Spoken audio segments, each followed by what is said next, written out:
Welcome to மாயா பஜார். நிர்மலா கஜேந்திரன். இன்றைக்கு நாம் பார்க்கும் ரெசிபி மரவள்ளிக்கிழங்கு கட்லட். மரவள்ளிக்கிழங்கை கழுவி கட் பண்ணி சீவி வச்சுருக்கேன்.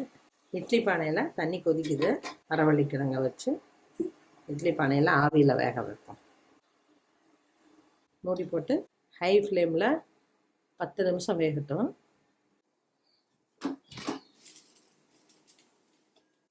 இப்போ நல்லா வெந்துருச்சு. நல்லா வெள்ளையாக இருக்கு.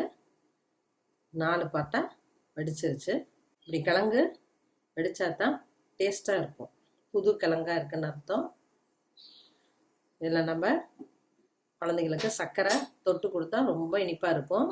பெரியவங்களுக்கும் சும்மா சாப்பிட பிடிக்கும். நாங்கள் கிழங்க சாப்பிட்ட விட்டி மீதமுள்ள கிழங்குல கட்லட் செஞ்சு பார்க்கலாம் அப்படின்னு ட்ரை பண்ணேன். எப்படி இருக்குன்னு பார்ப்போம். இது போல் 3 கிழங்கு எடுத்திருக்கேன். இதை நம்ம துருவினால் சீவி வச்சுக்கலாம். சீவி வச்சுருக்கேன். இதை போட்டுக்கலாம். ரொம்ப சாஃப்டாக இருந்தால் கையிலே பசைஞ்சு விட்டுக்கலாம். கொஞ்சம் கெட்டியாக இருக்கிற கிழங்கா இருந்தால் இது போல் சீவிக்கலாம். கல்லுப்பையே மிக்சியில் பொடி பண்ணி வச்சுருக்கேன். அதில் கொஞ்சம் போட்டுக்கலாம். உப்பு எல்லா பக்கம் படுற மாதிரி லேசாக பரட்டி விட்டுக்கலாம். பொடியாக நறுக்குனா வெங்காயத்தை போட்டுக்குவோம். லேசாக அப்படியே உதுத்தி போட்டுக்கலாம். கருவேப்பிலை, பச்சை மிளகாய் காரத்துக்கு ஏற்ற மாதிரி போட்டுக்கலாம். குழந்தைங்க சாப்பிடுதுன்னா பச்சை மிளகாய் அவாய்ட் பண்ணிவிட்டு மிளகாய்த்தூள் கொஞ்சம் போட்டுக்கலாம். பெப்பரும் போட்டுக்கலாம். கொத்தமல்லி இலை லேசாக பிசைஞ்சு விட்டுக்கலாம்.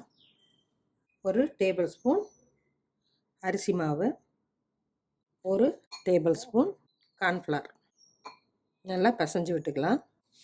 இது உருண்டை பிடிக்கிற பதத்துக்கு வந்துருச்சு.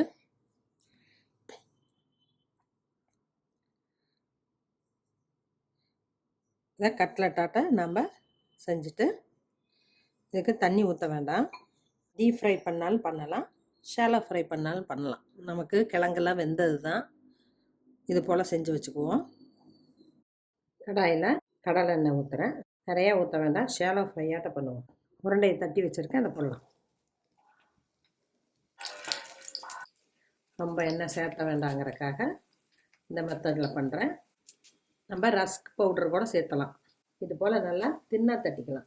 ரொம்ப மொத்தமாக வேண்டாம். தோசைக்கல்லையும் போட்டு எடுக்கலாம். கொஞ்சம் மீடியம் ஃப்ளேமில் வச்சுக்கலாம், இல்லாட்டி கருகிரும், இன்னும் வேகாது.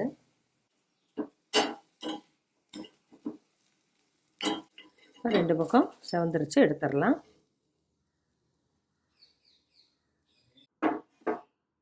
நல்லா 2 பக்கம் ரோஸ்ட்டாக இருக்குது.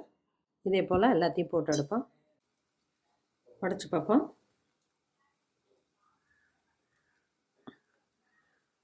நல்லா வந்திருக்கு. நல்லா சாஃப்டாகவும் இருக்குது, வெளியே ரோஸ்ட்டாக இருக்குது. நான் இதுதான் முதல் தடவையாக செய்கிறேன். டேஸ்ட் பார்க்குறேன். வித்தியாசமாக இருக்குது சாப்பிட. கிழங்கோட இனிப்பும் பச்சை மிளகாய் காரமும் நல்ல காம்பினேஷனாக இருக்குது. மரவள்ளிக்கிழங்கு கட்லட் ரொம்ப அருமையாக இருக்குது. குழந்தைகளுக்கு ரொம்ப பிடிக்கும். செஞ்சு பாருங்கள், சாப்பிட்டு பாருங்கள். பிடிச்சிருந்தா சப்ஸ்கிரைப் பண்ணுங்கள், ஷேர் பண்ணுங்கள். தேங்க்யூ.